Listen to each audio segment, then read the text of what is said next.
네, 안녕하세요. 미국 주식 멘탈 케어하기 멘탈이 전부다입니다. 네, 오늘 트럼프 탄핵을 둘러싼 문제로 시장이 요동을 칠 줄 알았는데 생각보다는 조용하게 끝이 났습니다. 장중 플러스를 유지했지만 후반으로 갈수록 매도세가 강하게 나오면서 결국 최종적으로는 3대 지수 모두 마이너스로 마무리를 했습니다. 일단 오늘 페드의 파월 의장이 인플레이션이 낮게 유지되는 한 금리 인상은 없다고 다시 한번 얘기를 했죠. 인플레이션의 목표는 장기적으로 2% 이내로 유지하는 거고 일시적으로 2% 이상 넘는 것은 용인을 하겠다는 게 이전 페드의 입장이었는데요. 그 입장에 변화가 없음을 다시 한번 확인을 시켜줬습니다. 근데 이제 여기서 문제는 인플레이션이 발생하면 어떻게 되느냐죠. 현재 블루웨이브로 인해서 향후 막대한 재정 정책으로 인플레이션이 발생할 것이다 라는 게 이제 시장의 예측인데, 그렇게 해서 인플레이션이 발생을 한다면 그때는 그러면 금리를 올리겠다는 뜻인지 조금 불분명한 인터뷰였습니다. 그리고 어제 좀 분위기가 살아나는가 했던 빅테크들이 오늘 또다시 안 좋았습니다. 오늘의 가장 큰 이유는 스냅챗 때문이었는데, 스냅챗이 오늘 트럼프를 영구적으로 밴을 하면서 대기업에 대한 규제 리스크가 다시 부상을 했죠. 이전에 페이스북과 트위터 때 똑같은 일이 있었습니다. 유럽 쪽에서도 이렇게 일방적으로 대기업이 여론을 통제하려는 게 위험성이 있다면서 빅테크들이 이제 규제에 대한 역풍을 맞은 거죠. 그리고 오늘은 사실 이전 페이스북과 트위터 때 하락을 겪었던 투자자들이 약간 이제 민감하게 과민 반응을 해서 그 외 나머지 빅테크들도 모두 좀 안 좋았다고 볼 수가 있겠습니다. 문제는 이제 이런 분위기가 계속된다면 지속적으로 빅테크들의 주가에 좀 압력을 가할 수도 있다는 그런 단점이 있겠습니다. 그러니까 빅테크에 대한 전반적인 투자 심리가 안 좋아질 수 있다는 거죠. 이 문제 때문에 지금 페이스북은 오늘 특히 더 많이 내렸죠. 페이스북은 지지선 근처까지 이제 다 떨어졌어요. 그리고 오늘 정말 딱 그 지지선에서 하락을 멈췄는데, 문제는 이런 분위기가 계속 된다면은 추가적으로 더 하락을 할 수도 있다는 거죠. 그렇게 되면 페이스북은 상승 추세가 완전히 꺾이는 것이 되기 때문에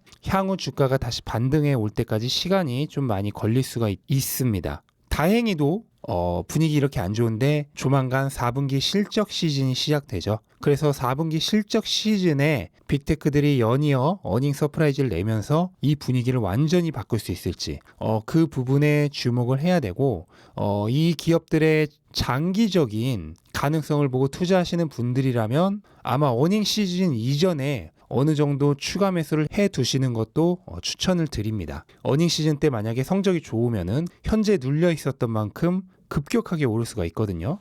테슬라는 오늘 리콜 문제로 인해서 조금 안 좋은 분위기로 시작을 했는데, 그거를 장중에 원래는 다 말아 올렸어요. 그래서 860대까지 올라갔었는데 추가적인 상승 동력이 없고 또 고점대에 물려있는 매물들이 나오면서 다른 빅테크들 하락하는 분위기에 그냥 같이 하락을 했다고 볼 수가 있겠습니다. 그래서 오늘은 그냥 전반적인 분위기에 밀렸다고 보시면 되고, 일단은 현재 차트상으로만 보면은 당분간 횡보가 계속될 것 같은 분위기긴 한데, 다른 빅테크들과 마찬가지로 당분간은 횡보를 하다가 4분기 실적 시즌에 맞물려서 다시 상승을 꾀하지 않을까 하고 생각을 해봅니다. 그래서 오늘 4분기 실적 일정이 발표가 됐죠. 예상대로 1월 27일입니다. 장 마감 후에 발표가 되고, 동부 시간 기준 6시 30분부터 이제 웹캐스트 늘 하던 거죠. 일론 머스크나 임원들이 나와서 테슬라 현재 상황과 앞으로의 비전을 얘기하는 웹캐스트는 6시 반부터 시작을 하는데, 실적 자체는 장이 마감되면은 몇 분 내에 홈페이지에 발표가 됩니다.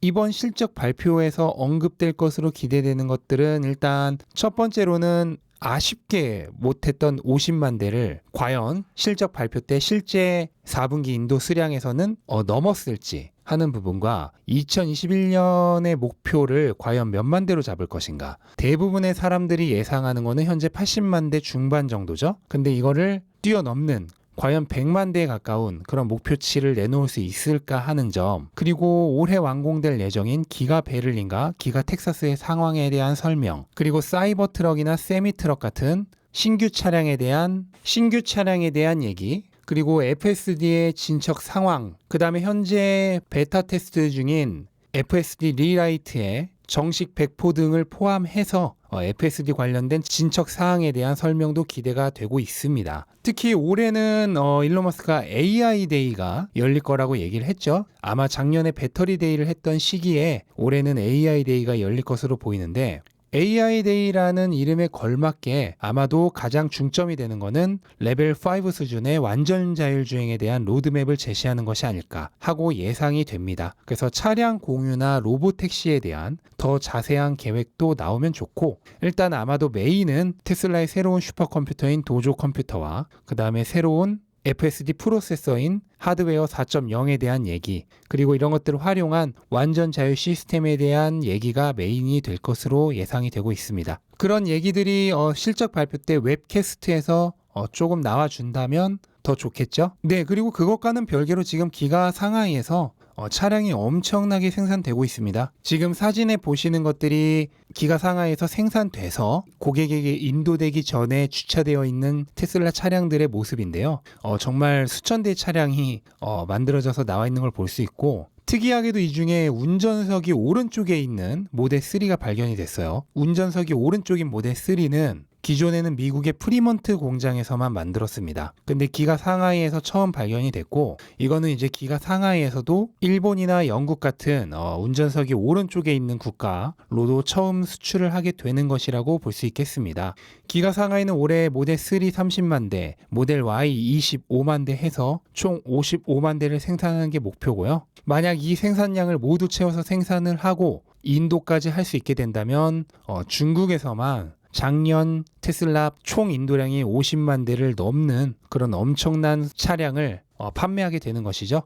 굉장히 기대가 되는 부분입니다. 네, 그리고 한국에서도 많은 사람들이 누나, 언니로 삼고 있는 캐시우드가 새로운 ETF를 준비하고 있다는 얘기가 나오고 있습니다. ARKX라는 건데요. 이거는 바로 우주 산업과 관련된 ETF입니다. 그래서 ARK 측에서는 이미 ETF 신청 관련된 서류를 제출을 했다고 하고, 펀드가 출시되는 시기는 아직은 미정입니다. 또한 어떤 종목들을 보유하고 있는지도 전혀 알려진 게 없어요. 다만 그냥 우주 산업에 관련된 것이다 라는 것 정도만 알려져 있습니다. 만약에 이 펀드가 나온다면은 또 한번 굉장히 매력적일 것 같고, 제가 이전에 라이브 방송에서도 말씀드렸듯이 우주 산업 관련돼서 투자를 하고 싶은데 현재는 눈에 보이는 것이 버진 갤럭틱 SPC 정도밖에 없다라고 말씀을 드렸는데, 그때도 말씀드렸지만 단 이 우주 산업이 실제 수익화되기까지는 정말 너무 오랜 시간이 걸리고, SPC가